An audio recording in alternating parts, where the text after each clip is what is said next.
दोस्तों ये कहानी एक ऐसे बदनसीब इंसान का है जिनको ईश्वर ने सब कुछ दिया, खूबसूरत बीबी दी, प्यारा सा बच्चा दिया, इज्जत दौलत शोहरत सब कुछ दिया, लेकिन ऐसा क्या हुआ, सब कुछ छिन गया। बल्कि यहाँ तक कि जो बीबी है वो भी एक दूसरे लड़के को पसंद करके उनसे शादी कर लिया। और यहाँ तक कि ये भी हुआ कि जिस्म से उस लड़के का ना हाथ रहा ना पैर रहा। क्या ऐसी घटना घटा है। बहुत ही इमोशनल और दर्द भरी कहानी है, बहुत ही विचलित कर देने वाली कहानी है। सो गाइस, आप लोग से एक छोटी सी रिक्वेस्ट है कि चैनल को कर दीजिए सब्सक्राइब, वीडियो को कर दीजिए लाइक, ताकि हमारा हौसला बढ़ता रहे। तो चलिए मैं आप लोग को पूरी कहानी बताता हूँ। सो गाइस, लड़का असम के गुवाहाटी जिले से है जिनका नाम है निखिल, और उनकी जो पत्नी थी उनका नाम पूर्णिमा है, और एक बेटी है जिनका नाम मोंजलिका है। जो निखिल है वो चाय बागान में काम किया करता था, वो पूरे फैमिली का साथ, और वहाँ पे जो पूर्णिमा थी वो भी चाय बागान में साथ में काम करती थी अपनी फैमिली का साथ। दोनों काम करते करते निखिल ने पूर्णिमा को पसंद किया, पूर्णिमा भी निखिल को पसंद कर लिया, एक दूसरे में प्यार हो गया।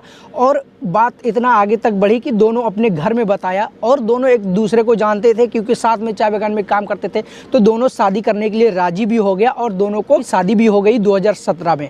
शादी होने का बाद बहुत दिन अच्छा खासा चलता रहा, चाय का बागान में काम होता रहा, वो दोनों काम भी करते रहे और एक दूसरे को अच्छे तरीके से ज़िंदगी गुजर रहा था। उनमें से एक बेटी भी हुआ जिसका नाम मोंजलिका है। उसके बाद चाय का बागान बंद हो गया, फाइनेंशियल प्रॉब्लम होने लगा। तो निखिल बोला है कि अब यहाँ तो काम बंद हो गया है, तो मैं जाता हूँ बेंगलोर, हमारा दोस्त रहता है वहाँ काम करके भेजूंगा कुछ पैसे, तो अपने घर का हालात सही हो जाएगा। गुवाहाटी रेलवे स्टेशन से बेंगलोर यशवंतपुर के लिए ट्रेन पकड़ता है निखिल, और बेंगलोर पहुंच भी जाता है अच्छा खासा तरीके से, और जाकर 1 महीना काम भी करता है बेंगलोर में मार्बल फैक्ट्री में। काम करने का बाद वहाँ से 17 से 20 हज़ार रुपये तक ऐसा मिनिमम कमाता है। कमाने के बाद घर भेजता है, बहुत अच्छी खासी है, घर वाले भी पूरा खुश हो गए, चलो अब हमारा फाइनेंशियल हालात सही हो गया है। उसके बाद दूसरा महीना जैसे ही लगता है, 2-4 दिन होता है, कंपनी बोलता है कि निखिल तुम अब यहाँ से दूसरे हमारा फैक्ट्री है वहाँ जाओ काम करने के लिए, और वहाँ से तुम काम करके अपने घर पैसे भेजते रहना, वहाँ हमारा बहुत काम है। निखिल भी बोला ठीक है सर, मैं जाऊँगा, जहाँ पे आप बोलते वहीं चले जाऊँगा। निखिल वहाँ से सारे अपना सामान उठाता है और फिर से रेलवे स्टेशन पहुँचता है। स्टेशन पहुँचने का बाद ऐसा घटना घट जाता है उसके साथ कि रेलवे एक्सीडेंट में उनका हाथ और पैर दोनों चला जाता है, वो विकलांग हो जाता है। बेहोश हो जाने के बाद जल्दी से उसको लोग हॉस्पिटल पहुंचाता है। हॉस्पिटल पहुंचाने के बाद देखता है सारी चीज़ खत्म हो गया है, डॉक्टर ऑपरेशन करके हाथ और पैर दोनों को निकाल दिया है। जब उसकी आँख खुलता है, जब वो होश में आता है, तो उसकी दुनिया ही उजड़ चुका होता है। वो देखकर परेशान हो जाता है, बहुत रोता है, क्या हो गया मेरे साथ में, मेरे फैमिली को कौन देखेगा, ये सब सोचकर बहुत रोता है। फिर कंपनी के द्वारा घर पर फ़ोन किया जाता है, उनको बताया जाता है। घर वाले बोलते हैं ठीक है हमारा बेटे को भेज दो। कुछ दिन हॉस्पिटल में इलाज होने के बाद नॉर्मल हुआ तो उनको घर वापस गुवाहाटी भेज दिया गया है।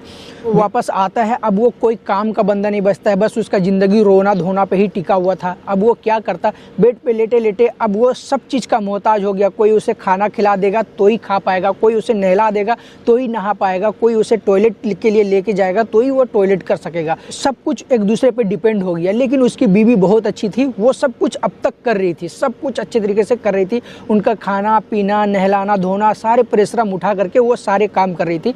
निखिल लेटा लेटा क्या करता, उसके पास एक मोबाइल था, वो अपने टंग से, अपनी जुबान से गेम खेलना शुरू किया। बहुत सारे गेम खेला। एक गेम इंडिया में बहुत पॉपुलर था पबजी, वो पबजी खेलना शुरू किया। अपने जुबान से गेम खेलता था, वो इतना खेला कि बहुत हैवी तरीके से उसकी प्रैक्टिस हो गया। वीडियो रिकॉर्ड करके और यूट्यूब पे अपलोड करने लगा। तो मैं आप लोग को यहाँ पर बता दूँ, कोई अगर जो वीडियो अपलोड करता है यूट्यूब पे रेगुलर, बहुत सारे वीडियो अपलोड करता है, तो यूट्यूब उसे कुछ पैसे देने लगता है। इतनी सारी वीडियो अपलोड किया, वो बहुत पॉपुलर हो गया, वो गेम भी बहुत पॉपुलर था बस, और वो बहुत पैसा कमाने लगा, बहुत पैसा कमाने लगा। उसके सारे प्रॉब्लम दूर हो गया। वो एप्पल का फ़ोन खरीद लिया, एप्पल का लैपटॉप, कंप्यूटर सब कुछ खरीद लिया, और वो जुबान से अच्छे तरीके से खेलता गया, अच्छी तरक्की होती गई। उसके बाद कहानी में आता है ट्विस्ट, क्योंकि जब कोई दूसरे के बीच में तीसरा आ जाता है तो ज़िंदगी बर्बाद होना तय है। इसी तरीके से उनके साथ भी हुआ। निखिल जब कहीं जाना होता था बैंक या कहीं घूमने जाने के लिए, तो वो एक टैक्सी वाला था पर्सनल, उसको फ़ोन करता, वो आता, इनको गोद में उठा करके उसको लेके जाता, साथ में उनकी बीवी उनके बच्चे को घुमा देता, उसको टैक्सी में इधर उधर जिधर जाने बोलता लेके जाता। बहुत अच्छी तरीके से फैमिली की तरह उसको मानने लगा। वो हर बार आना जाना घर पे करता था, मिलजुल गया था, और निखिल को इतना ट्रस्ट हो गया था कि कुछ नहीं बोलता था, घर पे आके खाना खाता, सब कुछ करता, कोई दिक्कत नहीं था। लेकिन निखिल को क्या पता कि वो सिर्फ मेरे लिए या मेरे काम के लिए नहीं आता है, उनकी तो नज़र मेरी वाइफ पे है, उनकी बीवी पे नज़र था, और वो लड़का जो था टैक्सी ड्राइवर, वो आता था निखिल की बीवी को यानी पूर्णिमा का चक्कर में, पूर्णिमा को पटाने के चक्कर में, और वही सक्सेस हुआ है। वैसे ही करा उसने, आता गया, पूर्णिमा को बहला लिया, फुसला लिया अपने प्यार में। अब पूर्णिमा चुप चुप कर मिलने लगा निखिल को, तो कुछ पता ही नहीं था, लेकिन निखिल को डाउट होने लगा है कि दोनों अकेले रूम में क्या करता है, और वो तो उसके पास पैर भी नहीं है, हाथ भी नहीं है, वो देख भी नहीं सकता है। तो पूर्णिमा से पूछा है कि उसके चक्कर तुम्हारा क्या चल रहा, मैंने लोगों को लगाया तुम्हारा पीछे, तुम कभी मैके चली जाती हो, कभी यहाँ रहती हो, तो मैं देखा हूँ कि तुम्हारे साथ वो टैक्सी ड्राइवर घूमते रहता है, क्या चक्कर है। अब क्या हुआ, इतना बोलना कि पूर्णिमा गुस्सा हो गई कि तुम मेरे ऊपर शक करते हो, मैं तुम्हारी हर चीज़ करती हूँ, तुम्हारे पास ना हाथ है ना पैर है, हम तुम्हें संभाल रहे, हर चीज़ कर रहे, फिर भी तुम मेरे ऊपर शक कर रहे हो, मेरे चरित्र के ऊपर शक कर रहे हो। और यहाँ से हो गई है लड़ाई शुरू गाइस, इतनी भयंकर लड़ाई कि दोनों फैमिली तक बातें चल गई। पूर्णिमा इसके निखिल का घर छोड़ के अपने माँ के यहाँ चले गई। बहुत समझाने बुझाने का बाद बिल्कुल नहीं मान रही, बल्कि पूर्णिमा इतना तक कि डिवोर्स का पेपर फाइल कर दिया अदालत में जा करके। निखिल बहुत कोशिश करा कि मैं बचाऊं, इस रिश्ते को बचाऊं, लेकिन बिल्कुल बचा नहीं पाया, नाकामयाब रहा।